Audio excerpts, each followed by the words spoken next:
Olá a todos, todas e todos, eu sou o André Acarini e este é o Almanac LGBTQIA+, da CUT, um mergulho profundo no tema da diversidade a partir do olhar da classe trabalhadora. Não existe justiça e igualdade sem respeito à diversidade. Já faz muito tempo que a CUT trata desse assunto e organiza espaços para que as pessoas LGBTQIA+, e o mundo do trabalho caminhem cada vez mais lado a lado. É uma conexão essencial para resistir a todas as formas de desigualdade. Esse é um projeto que trata de classe, gênero, conta histórias, fala sobre cultura, mas, acima de tudo, discute como nós podemos nos organizar no mundo do trabalho para que esse espaço reflita quem somos.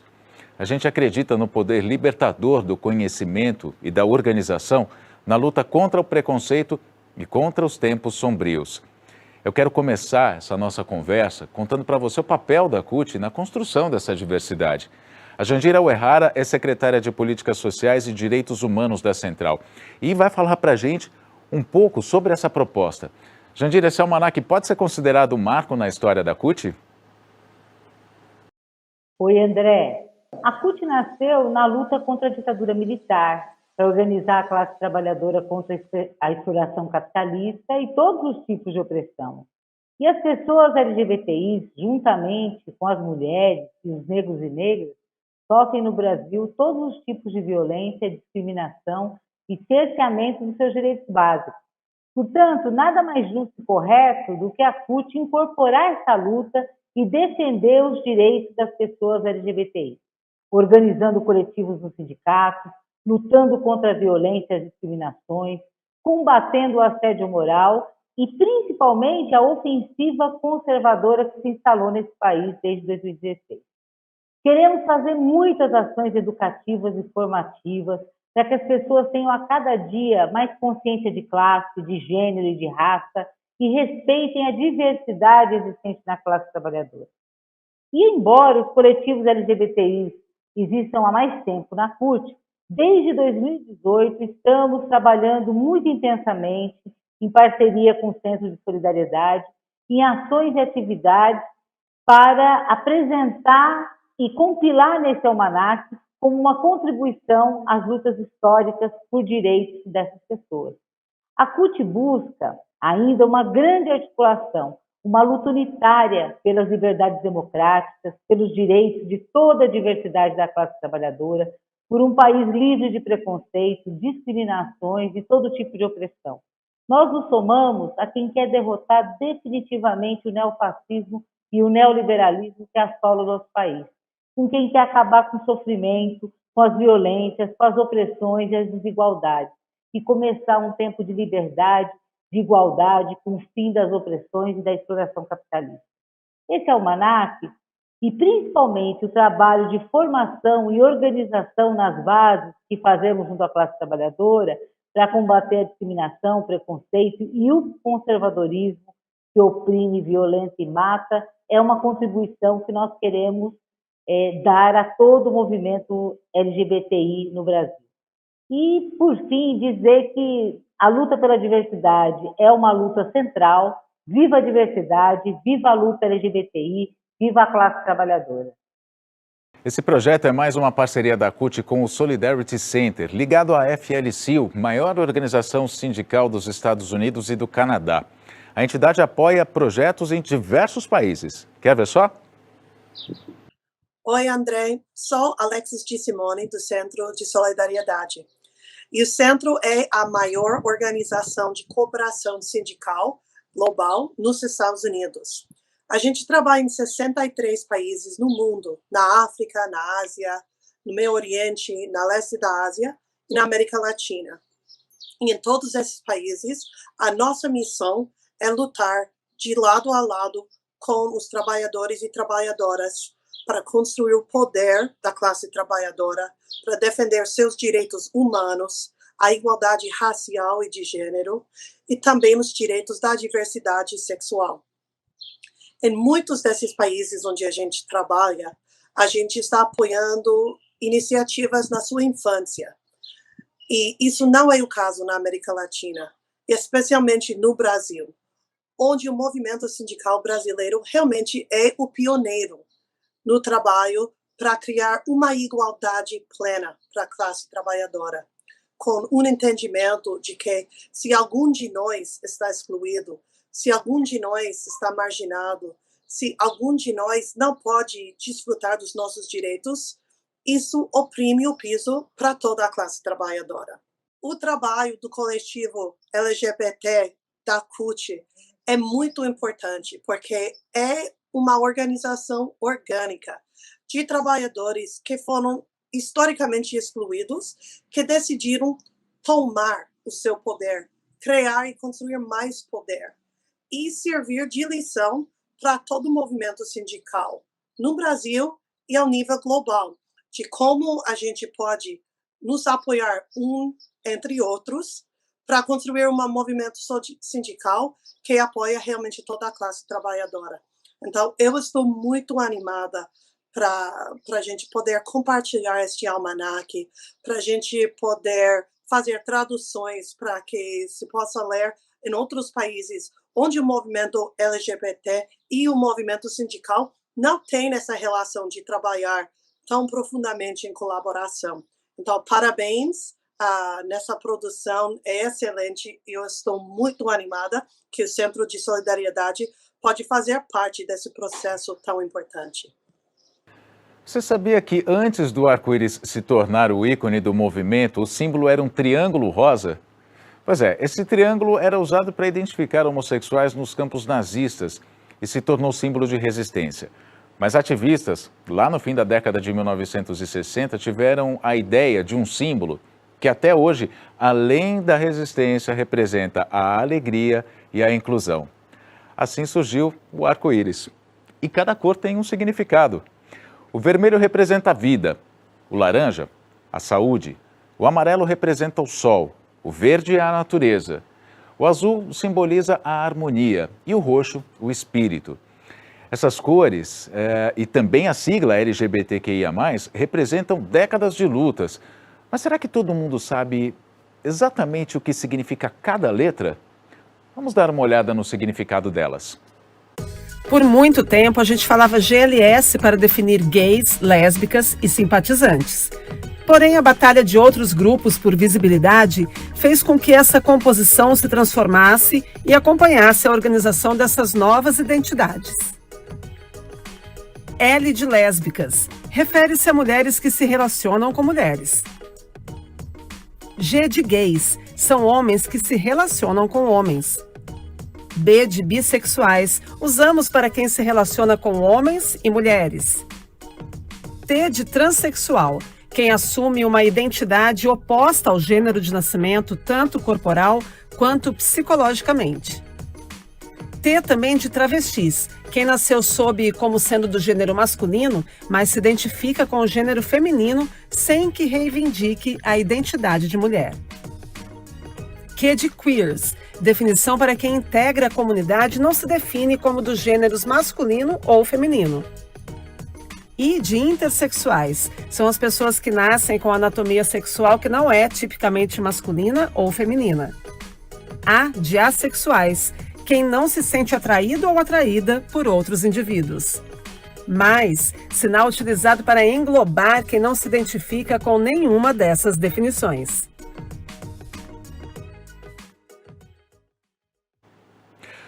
Agora a gente tem uma dica especial para você. O drama Filadélfia, o filme Filadélfia, de 1993, conta a história de John Beckett, interpretado por Tom Hanks.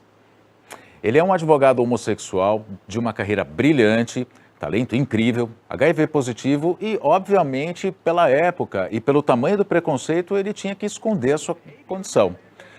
Mas os chefes acabam descobrindo, ele é demitido, é humilhado.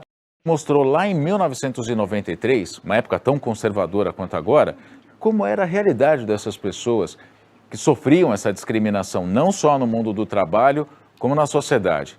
Um filme corajoso para a época e que mostra uma realidade que ainda acontece nos dias de hoje. O filme foi premiado em 4 categorias do Oscar, inclusive o de melhor ator para Tom Hanks e melhor música para Streets of Philadelphia, de Bruce Springsteen. Andrew Beckett's performance on the job varied from O grande marco da luta LGBTQIA+, aconteceu lá no bar Stonewall Inn, em Nova York. Foi uma série de manifestações que resultaram na primeira parada que levou o nome de Dia da Libertação Gay, lá em 1970. No mundo, a batalha por igualdade cresceu muito nas 5 décadas, inclusive no Brasil. E a história de lutas no Brasil você encontra no nosso almanaque. A gente tem, por exemplo, aqui algumas passagens. Em 1997, aconteceu a primeira parada do orgulho LGBTQIA+, no Brasil. Em 2004, o governo Lula lançou o programa Brasil Sem Homofobia. Em 2016, o decreto da presidenta Dilma Rousseff permitiu o uso do nome social por pessoas trans. Até 2011, a Constituição reconhecia como união civil o casamento entre homem e mulher. Até 2011, porque nesse ano o Supremo Tribunal Federal, depois de décadas de lutas das pessoas LGBTQIA+, reconheceu a legalidade da união civil entre pessoas do mesmo gênero. E em 2013, o Superior Tribunal de Justiça decidiu que casamento entre pessoas do mesmo sexo é legal e constitucional. E teve mais. O Conselho Nacional de Justiça decidiu que cartórios não podiam se recusar a realizar casamentos entre pessoas LGBTQIA+. Para falar sobre isso, Rafaela e Vênus, do projeto Transceda. Gente, conta o que é família para vocês. Então, André, para mim, enquanto uma pessoa transvestigênero, signifiquei totalmente esse significado de família e esse conceito que a gente tem, constrói socialmente, né? Que a base familiar é um pai, uma mãe, filhos. Então, quando a gente percebe e cresce com todas essas questões de uma vida LGBTQIA+, a gente começa a entender que família vai muito além disso, vai muito além de sangue, né? Família é onde tem amor, família é onde a gente consegue trocar, se sentir acolhidos. Para mim, família é isso que a gente tem hoje, os nossos amigos, as pessoas que estão do nosso lado, a gente poder se respeitar, estar juntos e ter a certeza de que eu não consigo estar viva se essas pessoas não estiverem vivas também. É importante a gente entender, né, que não só socialmente, mas a sociedade impõe um padrão do que é família, né? Que aquela família que a gente vê nos comerciais, na TV, nas novelas, e que a maioria dessas famílias não representa a maior parte do nosso país, né? Que ainda mais de serem famílias LGBTQIA+, mas quebrar totalmente esse significado de que família tem que ser do sangue, né? Onde a nossa família também são nossos amigos, são as pessoas que nos amam, são as pessoas da nossa religião, enfim, que família é onde o nosso coração está, né? Onde a gente vai ter um colo para correr quando acontecer alguma coisa, onde a gente se sinta bem, onde a gente se sinta seguros. Então é importante a gente quebrar totalmente o estereótipo do que é família, e hoje em dia, né, a gente vê múltiplas formas de amar e de formar uma família, né? Onde são mães solos, onde é só de um grupo de amigos, ou é só de um casal de 4, 5 pessoas, enfim. Então, há muitas formas de formar uma família, e é sobre isso quando a gente fala sobre diversidade, né? Sobre múltiplas formas de amar e de ser também. Sim, eu acredito que hoje, se eu pudesse definir 2 palavras para uma família, é ter respeito e amor, né? Sim. É tudo que a gente precisa para ver que ali é uma família de verdade. E a gente lembra aquela música do Rapa, né? Que diz, família é quem você escolhe para viver, é quem você escolhe para você. Não precisa ter conta sanguínea, é preciso ter sempre um pouco mais de sintonia. A elogiadíssima série Pose reúne o maior elenco de atores e atrizes trans da história da TV dos Estados Unidos e provavelmente do mundo. A história reconstitui a atmosfera dos clubes de Nova York durante as décadas de 1980 e 1990. Em uma história que vai muito além dos clichês, a série ajuda a ambientar o nascimento da cultura voguing e o impacto do HIV/AIDS na comunidade LGBTQIA+, dos Estados Unidos. Em 2019, inclusive, o Billy Porter, que é ator HIV+, ele se tornou primeiro da comunidade a levar um Emmy, o Oscar da TV americana, nessa série. Então, fica a dica. Is this your first time doing something like this? Whispering love. Yes. What exactly is a ball? Balls are a gathering of people who are not welcome to gather anywhere else. Darling, the champagne is burnt. This is what it's like to be a person. Voltando à questão da união, você sabia que um casal LGBTQIA+, também tem direito à pensão por morte, comunhão de bens, seguro de vida, pensão alimentícia, inclusão no plano de saúde e também declarar parceiros do mesmo gênero como dependentes no imposto de renda? Outra conquista importante no judiciário foi a decisão de reconhecer as adoções por casais LGBTQIA+. Só que tudo isso que já foi conquistado só vai continuar valendo de verdade se a gente continuar na luta contra os retrocessos. A presidenta da Comissão de Diversidade da Ordem dos Advogados do Brasil, da OAB de São Caetano do Sul, a Fernanda Darcy, falou com a gente sobre o impacto que as decisões do Legislativo têm para garantir esses direitos. Eu costumo dizer que a atuação do movimento LGBT+, e toda a nossa luta sempre foi frente aos 3 poderes estatais, né? Então, em relação ao poder legislativo, para a criação de leis, ao executivo, para a execução e também para a criação de políticas públicas, e do judiciário para o controle judicial dos direitos. Acontece que esse poder legislativo, ele não tem se mostrado receptivo às nossas demandas, não temos representatividade, as pautas conservadoras estão avançando.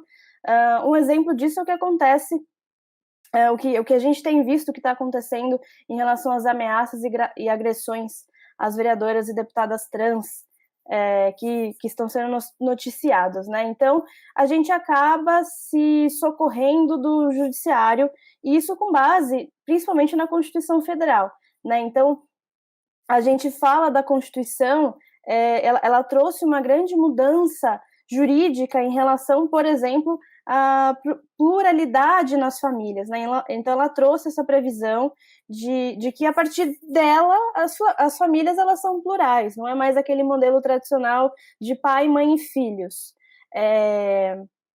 E a Constituição também, ela prevê a igualdade, ela prevê a dignidade da pessoa humana. Então, não faz sentido algum a gente ter direitos que não são assegurados a todas as pessoas.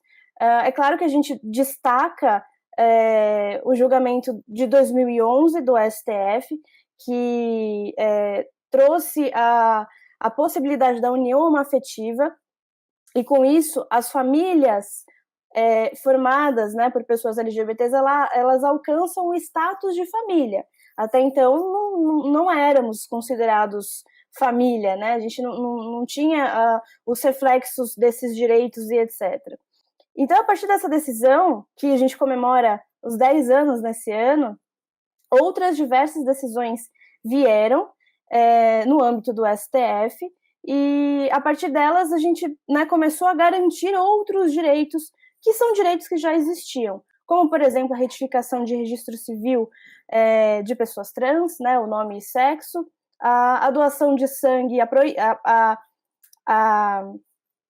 a vedação da proibição de sangue por homens gays e bissexuais, o reconhecimento da LGBTfobia como espécie de racismo, ou seja, como crime, né? Então, a gente está falando aqui de direitos que sempre existiam, mas eram negados à população LGBT+. Então, eu gosto de falar que não houve uma criação de novos direitos por parte do judiciário, apenas o reconhecimento, né, a garantia da igualdade de tratamento. Então, eu espero, né, eu penso, eu vislumbro um tempo em que a gente não vai ter que falar casamento homoafetivo, adoção homoafetiva, simplesmente casamento, simplesmente adoção, né, porque é disso que se trata. Agora, uma dúvida muito comum, afinal, homossexualidade ou homossexualismo? A gente explica a diferença para você. Usa-se ismo, esse sufixo, para designar doença, conceito, religião, e a gente não é nada disso. É a nossa natureza. Por isso, o sufixo -ade é a nossa realidade, não o nosso realismo. O avanço da atuação da CUT na questão LGBTQIA+, é resultado da compreensão de que defender a classe trabalhadora vai muito além de discutir salários e benefícios. E diante disso, podemos citar alguns marcos de um projeto de formação de dirigentes sindicais sobre o tema homossexualidade, trabalho e sindicalismo. Por exemplo, o primeiro Encontro Nacional sobre Orientação Sexual da CUT em 2001, a criação do Coletivo Nacional da Diversidade Sexual em 2009, em 2018, com o apoio do Solidarity Center, teve o primeiro Encontro Nacional LGBT da CUT, mais um avanço importante nesse processo de formação. A CUT teve a sua atuação também em conselhos nacionais que deixaram de existir agora no governo Bolsonaro. Para falar mais sobre essa história, o atual coordenador do Coletivo Nacional de Diversidade Sexual da CUT, Valmir Siqueira. Professor Val, diante da política de retrocessos que a gente vê hoje, qual é o papel da classe trabalhadora na discussão sobre diversidade? Então, André, realmente esse governo fascista do Bolsonaro destruiu o Conselho, né, tirando a representatividade que o Conselho tinha, que era de pelo menos umas 12 entidades nacionais, onde a CUT fez parte desde o início, e limitou a 3 entidades. O Conselho só é presidido pelo próprio governo, então acaba não tendo uma representatividade real do que é o movimento LGBT, a comunidade LGBT no país. O que a CUT tem feito? A CUT está participando agora do Conselho Popular Nacional, né, Conselho Nacional LGBT Popular, em que a gente continua fazendo a nossa atuação, cobrando políticas públicas nas esferas do Estado, né, fazendo atividades junto com várias entidades, até aumentamos o número de entidades hoje, nós temos mais de 26 entidades nacionais de todos os segmentos, né, mães da diversidade, temos o aumento da comunidade trans, lésbicas, juventude, afro, nós nos ajuntamos, fizemos um Conselho Popular Nacional e estamos na luta. O papel da classe trabalhadora é esse. Nós somos a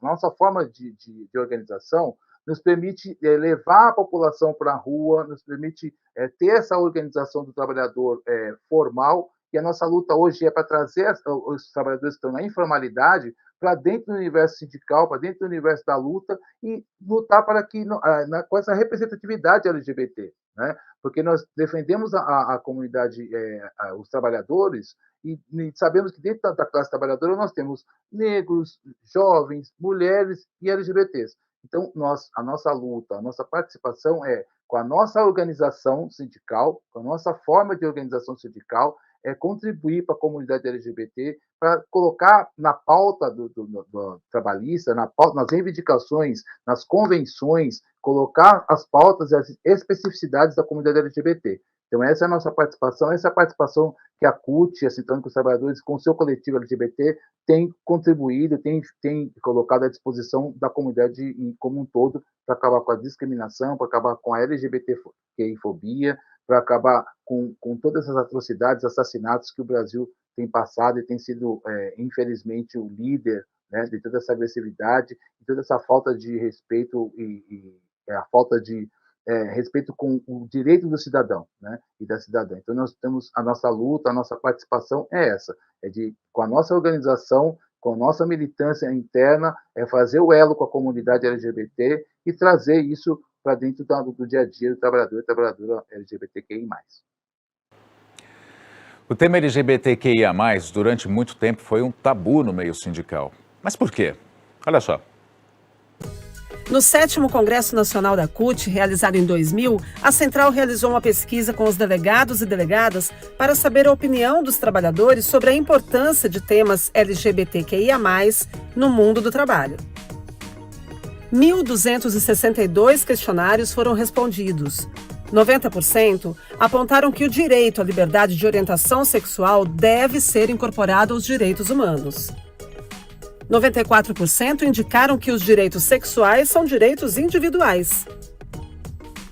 Para 75,2%, a CUT deveria incorporar o tema nas suas discussões. 67,9% responderam que era importante incorporar o tema nas agendas dos sindicatos filiados. Porém, somente 14,8% dos trabalhadores do Congresso apontaram a inclusão de cláusulas LGBTQIA+, nas pautas de reivindicações. Uma das ações estratégicas da CUT para mergulhar na questão LGBTQIA+, dentro da Central, foi a construção dos coletivos, como a gente já disse para vocês. Mas afinal, como é que se monta um coletivo? É isso que a gente vai saber agora com a Sueli Adriano, integrante do coletivo de diversidade sexual da CUT Santa Catarina. Sueli, conta pra gente, como é que se monta um coletivo? Oi, André. Pois então, formar esse coletivo dentro da CUT ou dentro das entidades segue uma lógica de consciência, de aprendizagem e de mudança de comportamento. E por isso esse coletivo ele vai trazer para dentro as pautas que permeiam a sociedade LGBTQI+. E para construir esse coletivo, basta formar grupos, né? Buscar integrantes das direções que sejam militantes da causa LGBTQI+, por dentro das secretarias de direitos humanos ou das secretarias de políticas sociais. Esse grupo, quando ele estiver coeso, que ele estiver preparado, que ele tiver uma consciência política da causa, aí sim, ele começa através de seminários, de informativos, de palestras, para daí construir o próximo passo, que seriam os coletivos estaduais. Então, essa é a maior importância aí desse debate LGBTQI+, e das pautas que permeiam a sociedade. Você sabia que o Brasil é signatário de uma convenção coletiva da Organização Internacional de Trabalho? Pois é, desde 1996, aliás, de 1966, está em vigor no país a Convenção 111 da OIT sobre a não discriminação no emprego e ocupação. O país é obrigado a proteger todas as pessoas contra o preconceito no ambiente de trabalho e também aquelas que estão se preparando para trabalhar ou procurar emprego. Em junho de 2019, a OIT editou a Convenção 190, que trata do compromisso dos países em eliminar a violência e o assédio no mundo do trabalho. A CUT cobra que o Brasil também ratifique esta convenção. É o que a gente espera. Bom, quando a gente pensa na defesa de uma sociedade mais justa e igualitária, as bandeiras do movimento sindical e do movimento LGBTQIA+, são muito próximas. Marcelo Heiler, que é jornalista, doutor em ciências sociais, pesquisador do Núcleo de Pesquisa sobre Sexualidade, Feminismos, Gêneros e Diferenças da PUC São Paulo, fala pra gente em que lugar do caminho essas duas frentes se encontram e como ampliar essa aproximação. Fala, Marcelo. Bom, para mim, eu creio que são dois caminhos e eles são bem simples, né, feitos constantemente. Um é o resgate histórico, né? Muita gente não sabe, mas a fundação do movimento LGBT brasileiro, ele se dá junto com a fundação da CUT, junto com a fundação do PT, que são as duas instituições maiores, né, dos movimentos de trabalho e da luta da esquerda brasileira, né? Então, acho que isso seria muito importante para a atual geração descobrir, saber, né? Porque a gente tem um problema e a internet ela influencia negativamente nisso, que é de estar inventando a roda. Então, acho que um resgate histórico dessa luta, do nascimento do movimento, do PT e da CUT, mostrar que isso aconteceu junto, em 1980, é importante. O outro ponto é a formação constante, né? A CUT fazer formações sempre, não apenas em datas específicas, não apenas no mês do orgulho LGBT. É importante que o presidente da CUT fale sempre isso, é importante que a CUT sempre responda ataques, né, à comunidade LGBT na retirada de direitos, por exemplo, né? Então seria muito importante ações constantes de cima para baixo, né, do presidente, da secretaria-geral, porque isso influencia, né, as várias afiliadas da CUT, né? Então eu creio que esses são os dois caminhos que são simples, mas que tem que ser constante, né? E isso geraria resposta política e base para os outros movimentos que orbitam em torno da CUT. O Almanac LGBTQIA+, da CUT, é uma ideia que, de fato, abraça, acolhe a todos, algo que reflete o papel dos sindicatos e do movimento sindical. A gente quis saber da Carmen Foro, secretária-geral da CUT, qual é o sentimento em relação ao Almanac. Carminha, a gente cumpriu nossa missão? Oi, André. Eu aproveito para parabenizar a elaboração deste belo material em parceria da CUT, através da Secretaria de Direitos Humanos e Políticas Sociais e o Solidarity Center. Este almanaque não só abraça, é um abraço apertado de solidariedade e de aumento da visão da própria CUT em relação à diversidade da sua base. Esses companheiros, essas companheiras, para quem foi produzido esse material, merecem, neste momento turbulento do país, cada vez mais da nossa solidariedade, do nosso acolhimento, da nossa presença política na defesa, da nossa soma à ousadia desses companheiros e companheiras. Então, o almanaque é uma ferramenta importantíssima.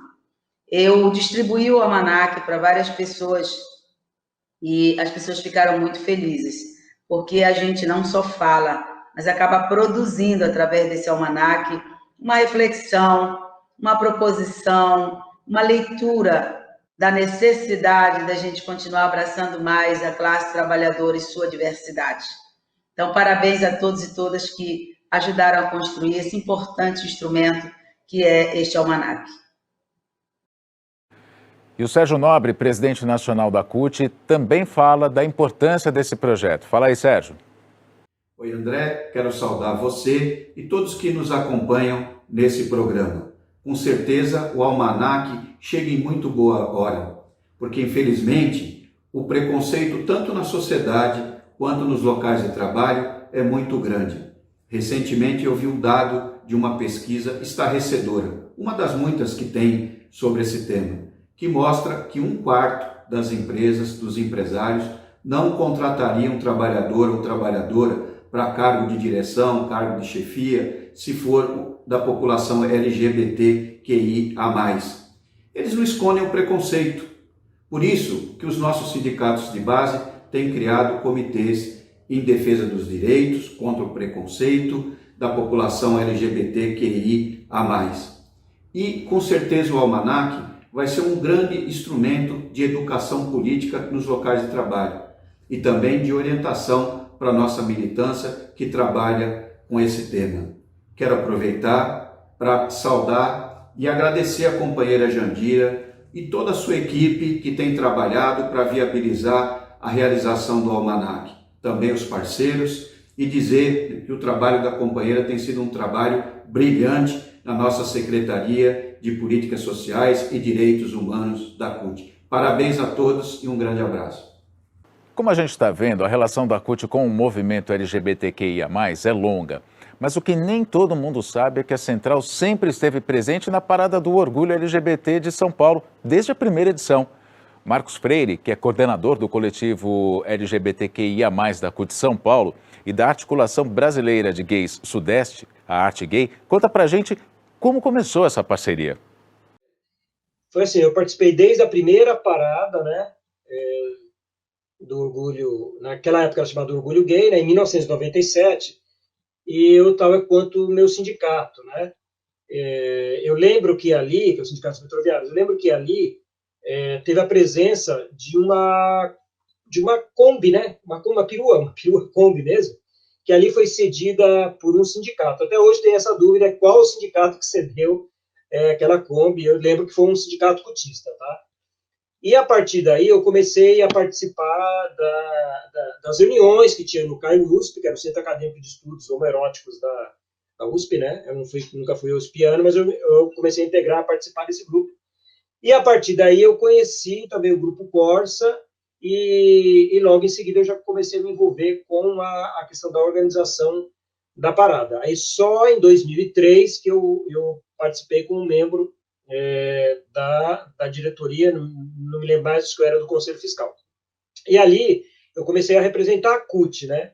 Então foi ali que a gente começou a fazer uma interação da CUT nas paradas. Posteriormente, né, a gente começou efetivamente a participar de uma forma um pouco mais orgânica com outros sindicatos, e aí nós começamos a fazer alguns trabalhos, por exemplo, participar na feirinha, né, onde nós distribuímos material, falando da importância do trabalho, da inclusão do mercado de trabalho para a população, hoje nós chamamos LGBTQIA+, né? Então, foi esse sempre o papel da CUT nessa relevância de levar a discussão do mundo do trabalho para dentro da associação, e ali nós pudemos contribuir com essa questão, né?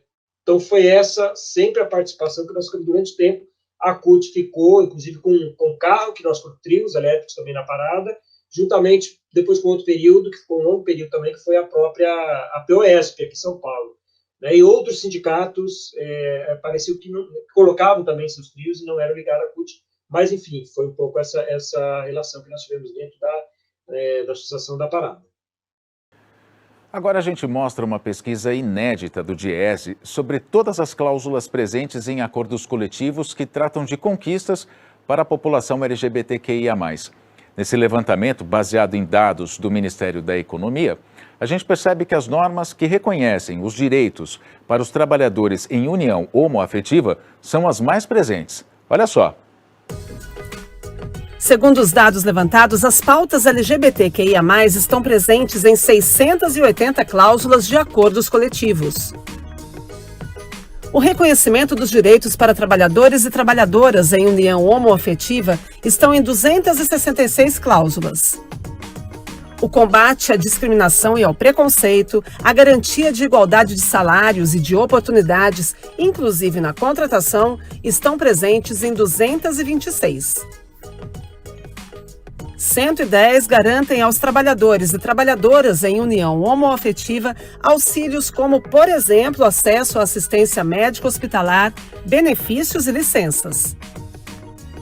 65 estimulam a contratação de mulheres e a não discriminação. O reconhecimento dos direitos para trabalhadores e trabalhadoras em união homoafetiva e a utilização do nome social constam em apenas 13 cláusulas. Os setores com mais cláusulas LGBTQIA+, em seus acordos coletivos são serviços, com 324, seguido pela indústria, com 247, e comércio, com 101 cláusulas. O setor rural e o setor público contam com apenas uma cláusula cada um. Outro dado importante é que a maior parte dos acordos coletivos com cláusulas LGBTQIA+, são realizados diretamente por empresas, 71,5%, e apenas 28,5% englobam toda a categoria, o que indica dificuldade em oferecer acesso a direitos para parte da classe trabalhadora não heteronormativa. Tem gente que acha que não, mas os mesmos direitos que valem para os trabalhadores heterossexuais são garantidos a quem é LGBTQIA+. Outra coisa bem importante, o empregador não pode fazer nenhuma anotação na carteira de trabalho com referência à orientação sexual, ao gênero, à sexualidade, à origem social, à raça, à cor. Não pode, então fique ligado. As conquistas da comunidade LGBTQIA+, também estão no campo da saúde. Desde 2016, travestis e transexuais têm garantido o direito de usarem o nome social no atendimento em órgãos da administração pública e utilizar o nome social no cartão do SUS. É também no campo da saúde que está um dos maiores preconceitos contra as pessoas LGBTQIA+. Costuma-se associar a comunidade a doenças, tanto mentais quanto as sexualmente transmissíveis, principalmente a AIDS. Só que é preciso que todos tenham consciência de que o HIV não é e nem nunca foi exclusividade de um segmento. Achar que o HIV/AIDS é exclusividade de homossexuais é pura desinformação. E o preconceito mata, por fora e por dentro. É disso que a gente vai falar agora, porque envolve o medo que as pessoas LGBTQIA+, sentem constantemente, seja de se assumir por causa do preconceito, seja por causa da violência. A psicóloga Carolina Figueiredo vai nos ajudar a entender se medo e preconceito caminham juntos. Medo e preconceito, sim, eles estão lado a lado. Na verdade, o preconceito, ele esconde medos, ele camufla medos. Um medo, dois ou mais. E o que acontece? O medo, como a gente fala muito, ele é bom, ele nos preserva de situações em que realmente tenham alguma ameaça. Então, se eu vou atravessar a rua, eu tenho que olhar para os lados, né? Porque ele está cuidando de mim, né? Agora, numa situação de preconceito, ou, né, a gente pode pensar no que aquilo, do que eu tenho medo, né? O que está por trás. Então, por exemplo, uma pessoa que vem de uma família muito rígida, né? Porque, assim, a gente tem que deixar bem claro que o preconceito, ele é ensinado, né? A gente aprende a ter um pensamento preconceituoso. As atitudes, eu acho que hoje em dia ainda estão um pouco mais disfarçadas, mas o pensamento ainda é muito preconceituoso e é muito ensinado. Então, se uma pessoa vem de uma família rígida, que é ensinada que determinada pessoa, né, é tida como errada, é tida como errada por ser diferente do que somos ou do que aquela pessoa aquela pessoa, por exemplo, que não ainda amadureceu ao ponto de desvincular da família e da opinião da família, tem um medo em romper isso. Então já tem um medo aí. Depois a pessoa vai ter um medo em lidar com situações em que ela encontre pessoas que ela aprendeu a ter preconceito. E aí que vem uma das grandes questões. Eu tenho preconceito por quê? Porque a pessoa não faz algo que eu faço, porque se a pessoa for vista comigo, eu vou me tornar o mesmo que ela, e puxa, o que vão pensar disso? Porque é errado, eu aprendi que é errado. Né? Numa família, numa sociedade, eu posso ter aprendido isso de diversas maneiras. Né? E aí, por ter medo, o que eu faço? Eu faço piadinha, porque eu preciso me sentir diferente, superior de alguma forma, talvez. Né? Então eu faço piada, eu ridicularizo, eu inferiorizo, como uma certa defesa, né? Então, eu tenho medo do quê? De, talvez, provar, experimentar, viver aquilo, eu tenho medo de ser rotulado daquilo, sabe? Eu tenho medo de conviver, eu tenho medo de me entregar àquilo. Então, sim, o medo caminha muito ao lado do preconceito, e o preconceito esconde o medo. Sempre vai esconder. Aqui, grava essa data, 28 de junho, dia do orgulho LGBTQIA+. Vale lembrar, é um dia de resistência, e ninguém melhor do que essa turma, que esses ícones, para representar a nossa luta, para representar a nossa resistência.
O que é ser transexual e travesti no Brasil? Ser LGBTQIA+, no Brasil não é uma coisa fácil. Lidar com preconceito é sempre muito difícil. Mas isso piora quando a pessoa tem uma identidade que não dá para ser mascarada, que é acessível a todos com os quais se convive. Como será que é lidar com isso? Keila Simpson, presidenta da Associação Nacional de Travestis e Transsexuais, a ANTRA, ela vai dizer para a gente como é ser travesti ou transexual no Brasil. Ser travesti ou mulher transexual no Brasil e até homem trans é uma resistência todo dia. É acordar pela manhã e compreender que você vai sair e não sabe se voltará. Então, é resistência, é uma situação em que você vive com temor de ser assassinado a qualquer momento, e também é uma resistência porque você compreende a adversidade que você vive dentro desse país chamado Brasil, com essa contradição que vivemos. É o país que mais acessa pornografia com pessoas trans na internet, é o país que mais mata. Então é preciso a gente sair dessa contradição e entender que essa população merece e precisa de dignidade e cidadania. E aí a gente não pode fugir desse aspecto de sempre estar transitando e com medo de ser violentada, de ser aviltada em qualquer espaço que transite. Então, ser travesti ou transexual, ou homem trans nesse Brasil, mulher transexual ou homem trans, é estar na expectativa de que você vai transitar na cidade e vai sofrer violência. Como uma cidade pode ser violenta com pessoas comuns, né?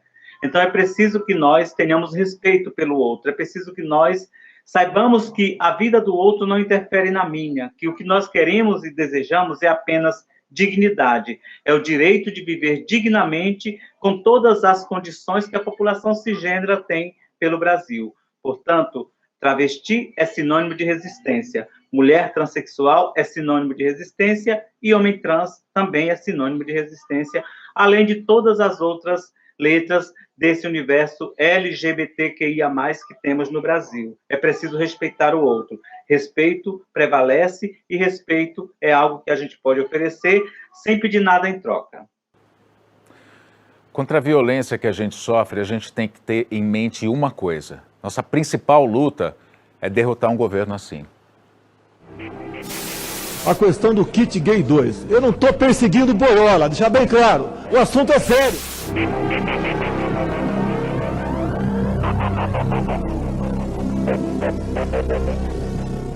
Não adianta fugir disso, fugir da realidade. Tem que deixar de ser um país de maricas.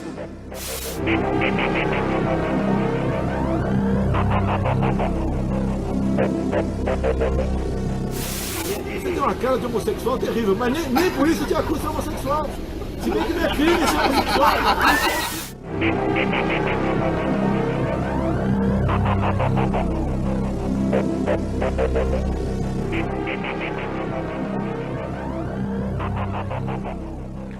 Como a gente já falou, a violência tem muitas formas, físicas ou verbais, que causam estragos severos. A agressão verbal muitas vezes marca mais do que qualquer outra, até porque não acontece somente uma vez.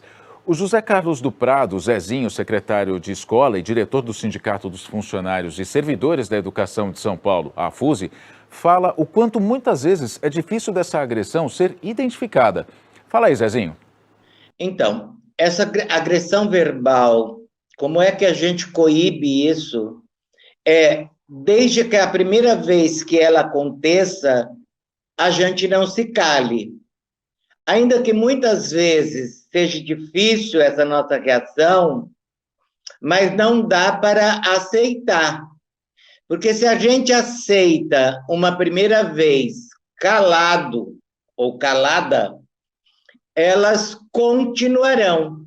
Então, de uma maneira ou outra, a gente tem que reagir a isso. Isso não pode se tornar uma naturalidade. Por exemplo, você está no espaço e escuta uma piadinha, né? Isso é coisa de viado, isso é coisa de sapatão. Enfim, esse tipo de questão, às vezes a gente escuta e se cala. E aí isso pode continuar. Isso pode acontecer no ambiente familiar, que aí você acaba não educando a própria família para respeitabilidade. Isso pode acontecer no ambiente de trabalho, e a gente, às vezes, se cala, e isso pode acontecer na rua ou dentro de um transporte. Aí é um pouquinho mais complicado, mas, de qualquer maneira, se você não se expressa verbalmente, se você está num transporte público, num lugar público, mas você tem com o olhar, com a aparência, olhando para a pessoa firmemente, fazer com que ela perceba que aquilo é uma agressão verbal e que está fazendo muito mal para a pessoa, né? Então, nós temos que deixar de nos calar. A gente precisa reagir a essa situação, senão ela vai se perpetuar. E olha só, você, se quiser denunciar um caso de discriminação ou agressão tem várias maneiras.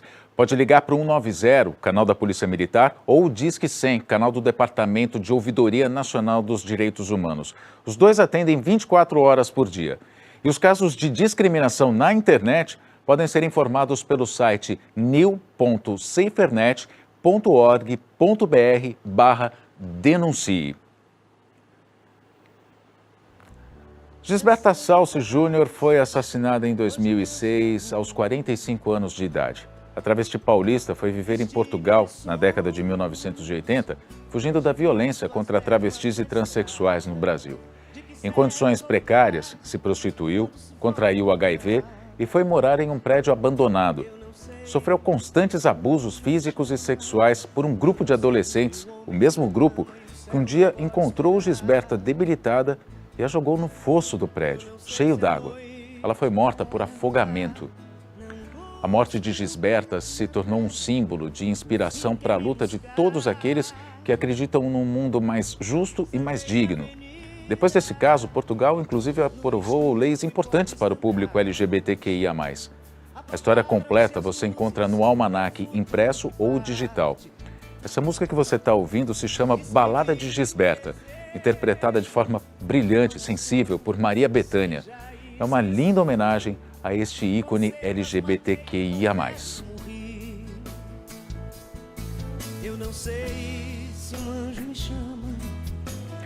Ao contrário do que muitas lideranças religiosas pregam, o olhar de muitas crenças não é excludente, mas inclusivo às pessoas LGBTQIA+. Isso vale para o budismo, para religiões protestantes, a Umbanda, o Candomblé e para o catolicismo. Assim nos ensinou o padre Júlio Lancelotti. Em julho de 2020, ele pediu perdão pela discriminação sofrida por Michel Glaudenberg, humilhado na igreja de Santo Anastácio, numa cidade do interior do estado de São Paulo, por ser gay. E finalmente eu queria mandar uma mensagem para um jovem chamado Michel Glaudenberg. Para você, Michel, eu queria pedir desculpas se o padre da tua cidade te humilhou quando você revelou a tua condição sexual. Perdão, Michel. Ninguém deve ser humilhado. Perdão para as mulheres trans, para o grupo LGBTQI+. Perdão. Eu tenho recebido muitas mensagens de pessoas que são expulsas das igrejas por assumirem sua condição sexual. Ninguém pode achar que a homofobia vem de Deus. Ninguém pode achar que a LGBTfobia vem de Deus. Isso é pecado. E atenção, padres, pastores que humilham pessoas LGBT, isso é crime.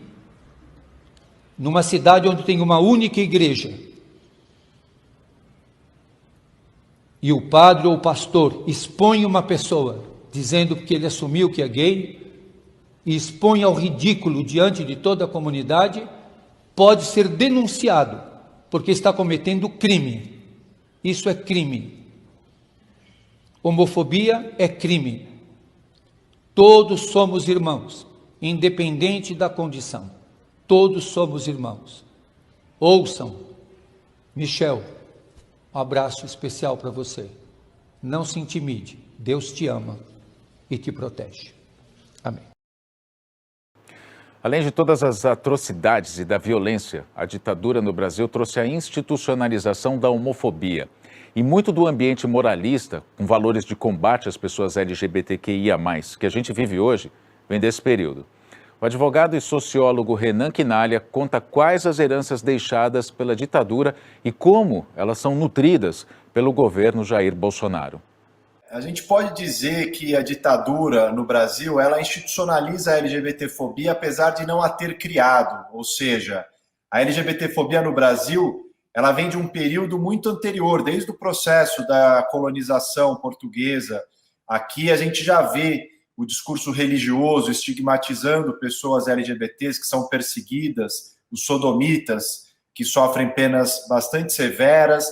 Mas, apesar dessa LGBTfobia cultural, estrutural, que já vem no Brasil desde o seu início ali, enquanto um país no processo de colonização, a gente também vê no momento da ditadura que essa LGBTfobia adquire um caráter específico, ou seja, ela é alçada a uma política de Estado e começa a ocupar diversos postos com a centralização do poder político no executivo, ocupar diversos postos importantes e agências de governo. Então, a ditadura, ela institucionalizou políticas de repressão e perseguição nas ruas com as operações policiais, prendendo arbitrariamente, torturando, extorquindo a população LGBT. Ela também fechava bailes, festas, boates que a população LGBT frequentava. Além disso, uma discriminação no trabalho contra servidores civis, como no Itamaraty, mas também servidores militares nas Forças Armadas, acusados de serem homossexuais e que perderam seus cargos. Além disso, um conjunto amplo de censuras, tanto na imprensa como em outros meios e veículos artísticos, no teatro, na música, e uma censura estritamente moral, ou seja, só porque ela tematizava questões de gênero e de sexualidade. Então, é um repertório, um inventário bastante grande de violações de direitos humanos da população LGBT que vem da ditadura, e esse governo Jair Bolsonaro atualiza muito desses dispositivos. O discurso de defesa da família, dos valores morais conservadores, das religiões mais conservadoras, se unem ao autoritarismo político do governo. Por isso que não é uma coincidência, ainda que impressione, as semelhanças tão grandes entre o período da ditadura e o governo atual, que reivindica a própria ditadura, a defesa de torturadores, da tortura e do AI-5. Opção ou orientação sexual? Gente, o termo correto é orientação sexual. Essa definição parte da ideia de que orientação é um direcionamento do desejo, algo que acontece naturalmente. Já a opção dá a ideia de escolha. Orientação inclui também pessoas cuja natureza é bissexual ou não binária. São pessoas que não se enquadram nas identidades masculina ou feminina. E para ficar mais fácil também, identidade de gênero é como alguém se entende individualmente na sociedade. E orientação sexual é como a pessoa se relaciona sexualmente com outros gêneros. Luz no fim do túnel. A resistência fez a representatividade política avançar. De acordo com a ANTRA, em 2020, primeiro ano em que os candidatos a prefeito e vereador puderam ter o nome social nas urnas, o número de candidatos eleitos a vereador travestis e transexuais saltou de 8 para 30 em todo o país. O número de candidatos também foi um recorde. 294 concorreram nas últimas eleições. E para fechar, a gente tem um recado da nossa querida Rita Von Hunt. Dá só uma olhada. Quando a gente lembra das nossas lutas e da nossa história, a gente deve entender que a classe trabalhadora não é uma abstração teórica. A classe trabalhadora tem raça, tem sexualidade, tem gênero. E essas marcações sociais são decisivas e importantes para que a gente pense os rumos e as disputas que existem à nossa frente. A gente deve se lembrar também que a história do movimento LGBT no Brasil tem um dos seus episódios mais importantes quando grupos organizados da população LGBT se unem às greves do ABC junto dos trabalhadores e levantam a bandeira dos direitos e das opressões dos trabalhadores LGBT. Um movimento verdadeiramente inclusivo, um movimento radicalmente transformador, não esquece que nós somos diversas e que devemos ser contempladas nas nossas particularidades. Fico muito feliz com o Almanac pronto e espero que vocês possam ler, se inteirar, se informar e compor nossa luta em união, que é a nossa principal força em qualquer batalha. É isso aí. E a gente termina por aqui o nosso Almanac LGBTQIA+. A versão digital você encontra no portal da CUT, o endereço é esse, cut.org.br/ACOIS. Ações, só que você escreve sem o cedilha, sem o tio. Então fica cut.org.br/ACOIS. Lá tem tudo isso e muito mais. A luta pelo respeito à diversidade é construída por muitas mãos, muitas delas que não entraram para a história. A cada trabalhadora anônima que acreditou, que não deixou de sonhar com um Brasil mais justo e igualitário, nós dedicamos esse programa. A cada liderança que enfrentou o machismo, o racismo e a LGBTQIA+fobia e ousou dizer que, sim, a classe trabalhadora tem muito mais gêneros do que a gente compreendia até agora. A cada voz que se levantou e se levanta para combater o preconceito e a discriminação, nós queremos dizer: a luta de vocês não foi em vão e nós não vamos desistir. Mais do que sobreviver, nós não abrimos mãos, é de viver com plenitude, respeito e dignidade. Estamos juntos sempre.